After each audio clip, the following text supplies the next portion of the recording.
For most Canadians, cost of living feels like it's getting out of hand, and they are starting to lose hope, especially when it comes to the housing market. In our cost of living, one of the largest things that we spend our money on is, of course, our shelter costs, whether we rent or whether we own. And unfortunately, Trudeau's policies and our general government policies have led us to this living crisis that we're dealing with now when it comes to shelter costs. We're not building, the population is growing at too rapid of a rate, and as of right now, it is the hardest time in history to get into the housing market, the most difficult time to buy a house. Yes, boomers, that even includes the 90s. And CBC did a video with our boy Andrew Chang.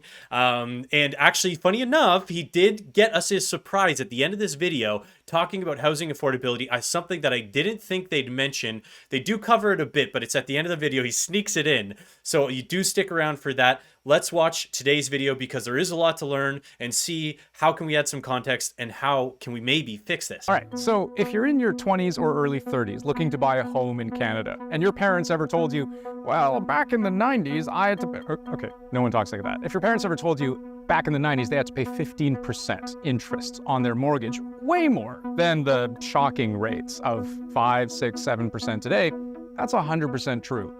But what's not true is that homeownership was harder back then. According to RBC economists, even though mortgage rates were twice or even 3 times higher in the early 90s, it was actually easier to buy a home then than it is now. And in fact, some say right now, 2024 could be the hardest it's ever been to buy a home in this country. So very true, because, you know, the interest rate is just one thing, especially right now. Like, there's people who are paying high 6s, low 7s on their interest rate. And one of the rates that people use is 15 to 18%. Well, I have an interest rate at 7.19%, which sucks.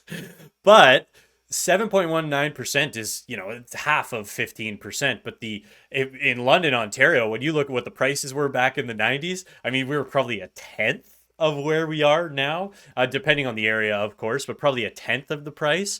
And so, like, okay, the interest rate differential was not 10 times difference. So yeah, I mean, at the very least, it's 5x the price difference. So wild. Let's try to understand why. So yes, paying 15% interest on a mortgage in the early 90s, that was killer. But when a house in Toronto only cost around $250,000 and the median household income was about $59,000, that's not really comparable to today. I mean, what is the house price compared to income? Not quite 5x. 4.5. More like almost 4x? Because that same house in Toronto now costs more than 4 times as much money, $1.1 million, and household income hasn't even doubled. I mean, the That's pretty staggering when you look at that. ratios are all out of whack. Back in the 90s, like, sure, the interest rates were really high, right? We're talking about double-digit interest rates, but housing prices were a lot lower. And, you know, regular people, blue-collared, white-collared, whatever it is, you know, they were able to purchase a home. They were able to afford the payment despite the high rates. In many cases, that's no longer the case, especially in certain parts of the country. According to that RBC report, in Toronto, for an average income household, it now costs around 85% of your paycheck to pay for an average priced home. In Vancouver, it's your entire paycheck. And in most other major cities, still pretty high, somewhere around 40 to 50%, averaged out. So I didn't see the stats on what they're doing, but if they are using the city stats on the average income, then that's pretty nuts, because if they're using the average Toronto household income versus the national household income, and it's still that high, especially the Vancouver 106%, it's nuts. You do wonder where this money's coming from. Sometimes a little bit of fraud. Across the country, that's about 64% of the median household income now required to buy a home in Canada. 46% for a condo, 70% for a single detached house. What this all adds up to, not once in the past 4 decades has home ownership in Canada been this out of reach. Just look at this massive spike over the past couple of years. That is, of course, during the Bank of Canada's historic rate hiking campaign, and when the percentage of the median It was also the time that, okay, so right here, obviously, we had the whole lockdowns, all of that stuff. So what happened is a lot of buildings stopped, or at the very least slowed. Cities wouldn't even come to do viewings anymore for permits. So you were like just waiting for stuff to happen for months. And then, of course, we had our immigration start climbing. And I just don't think the governments realize how much damage was done in this period when it came to building supply and then also increasing the immigration, because we just have gotten so much immigration in the last 4 years, because people act like in 2020 we got zero immigrants. We didn't get zero. We still got hundreds of thousands of immigrants in 2020, even with the lockdowns. So it's like you see that we weren't building, we were increasing the population. Even before, as of 2019, we were behind when it came to homes by hundreds and hundreds of thousands of homes needed before this happened. So you slow building, you increase immigration, and then the price goes up, and then now the average prices are up, then you skyrocket the rates. To put it in perspective, the mortgage that I said earlier that is at 7.2, it had originated at 1.7. So not my favorite. Income required to own a home shot up from about 40% to over 60%. As you can see, there was a spike back in 1990 as well, when it cost around 56% of the median household income. That was in the middle of a recession, interest rates also shooting up at the time, but it was relatively temporary. Any boomers watching this, comment down below what your experience was like in the 90s. Obviously, so I'm a real estate agent in London, Ontario. Reach out to me in the link below if you want to work with me in London or part of my network all the way across Canada. But let us know, because there's obviously going to be a lot of younger Canadians who are watching this, and say, hey, when prices were going crazy, the affordability was there. How did you guys get through it? Maybe you're seeing some similarities. So boomers, comment down below. Let us know. By 1991, a year later, it was back down to 46%. Today, we've been hovering around the 60% mark nationally for a full 2 years. Now, if I Google, how much of my total income should I spend on housing?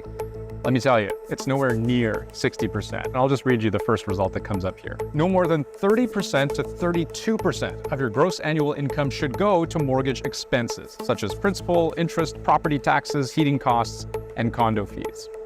So they're saying your total debt servicing 30 to 32%. The banks have never operated on that. If you're a mortgage broker watching this, correct me if I'm wrong, but I believe it was like 42% that the banks were able to operate under. So like that's not that close anyways. I think that's like just super, super ideal. Even before the housing crisis and the stuff that we were dealing with, back in, let's say 10, 15, 20 years ago, 30% still would have been pretty low.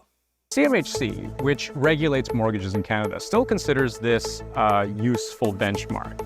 Others aren't so sure, and many Canadians are now well outside of that range. When it comes to mortgage lending guidelines, lenders will qualify customers for more than what they actually can afford, unfortunately. Sure, the bank can give you $500,000 loan, but can you truly afford that? So it's not exactly. Well, ironically, that's the funny thing, is a lot of the time the banks are qualifying people at less than what their rent is. So they're maybe paying like $2,700 a month in rent for the last 2 years or something like that. And then they're like, hey, I want to get a mortgage. And the bank's like, oh, you can only afford $1,900. And they're like, well, I've been paying $2,700 in rent. And they're like, $1,900. Surprising that most Canadians, 76%, who have yet to dive into the market, say it's out of reach.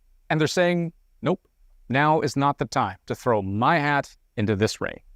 I feel like a lot of people are kind of losing hope, especially in the major cities like Toronto and Vancouver. They're feeling. This comment is directed to the younger people. It's not as ideal of a living situation if you're older, and potentially if you're looking to downsize maybe, and you don't have as much income. But in your area, depending on where you are, see if there's access to a duplex. A lot of people don't know this, but with a duplex, you can also put 5% down and you get higher qualifying from the bank. So maybe you can't afford a single family home, but you can qualify for a duplex. And then you also have somebody splitting the mortgage with you. So maybe you can partner with family, friends, something like that. Maybe an older generation in your family, somebody wants to downsize. Or if you are the older person, you do have somebody younger in your family. It's like, hey, would you guys want to go in on this duplex, maybe find something side by side, but at least helps with the cost of living to kind of navigate this crisis a little bit, because it's pretty tough. Hey, wait a second. We followed the rules. We played the game, but we still can't do it. When the game rules are constantly changing because the government, aka Trudeau, can't shut off immigration, can't stop taxing us. We've got the budget that's coming up today, actually. And it's like they're going to be talking about spending. They're going to be talking about more taxes. And the biggest thing that is keeping these house prices elevated to the level that they are is, one, obviously immigration. I'm not going to blame them exclusively. The policy that led up to us not being able to absorb the immigrants is the problem. But the immigrants are making that worse. And then, of course, that we're not actually building, and we don't have the capacity to build. And a lot of that is municipal. But it's top-down policy. So it's bleak. You're wondering, is there any relief in sight? Well, maybe a little. The authors of this report are operating on what's now become a pretty universal prediction, that the Bank of Canada will begin to lower rates sometime this year and will continue to do so into 2025. And of course, that's a huge part of this equation. I think there'll be celebrations on the street at this point. It'll be our own proverbial Mardi Gras that are happening in our districts to see that borrowing costs declining. If loans become more affordable, then housing becomes more affordable. These economists figure it might drop down next year to around 56% of the median household income, but that's still a lot. And it's partly offset by the fact that while loans get less expensive, the price of the actual houses are expected to get more expensive. The minute that interest rates drop, demand will increase substantially, and not to the same capacity whatsoever. Falling rates are a double-edged sword. They help with affordability in the sense that we all pay less interest, but they also entice more people currently on the sidelines to dip a toe into the market, including... So that is true. Obviously, when rates fall, prices go up. The thing is, the math is usually in favor of the lower interest rates. So the lower interest rate is actually a more efficient tool, even if it does cause prices to go up from an affordability perspective. And then that also, funny enough, will help inflation year over year, because if our shelter cost goes down, it makes inflation come down as well. So some of the millions of new Canadians that moved here over the last couple of years, who will all be competing for a very limited supply of homes. Did he just mention immigrants? I never thought I'd see CBC. They're not even blaming them. He says they're competing. They're part of it, which I just didn't even think. This is the first time I'm like rambling now, because this is the first time I've seen this mentioned at all, that immigration has an impact on the housing market. I've almost never seen it. They barely ever bring it up anywhere. We had a gentleman list a property within the real estate brokerage in which I'm located a few days ago. He had 78 showings and 38 offers in today's interest rate environment. How does one compete? At this point, probably a fake number. Tip for the trade, multiple offers, over asking, all of that stuff. As a real estate agent, it's marketing. Don't listen to it. I guarantee you, that house should have sold for $800,000. It was listed at $500,000. 50% of the offers came in at 550 or less. And then the top ones are maybe somewhat competitive, still whatever. And then realistically, like the top few are actually competitive. But of like the 30 offers, realistically, it's probably competing from like 5 to 7 of realistic numbers. So don't get shaken off by 30, or like it's marketing, it's fake. Don't listen to it. Most economists agree that not even a severe recession would bring truly balanced prices to Canada's most expensive markets, which is why, for politicians and policymakers in this country, it is all hands on deck.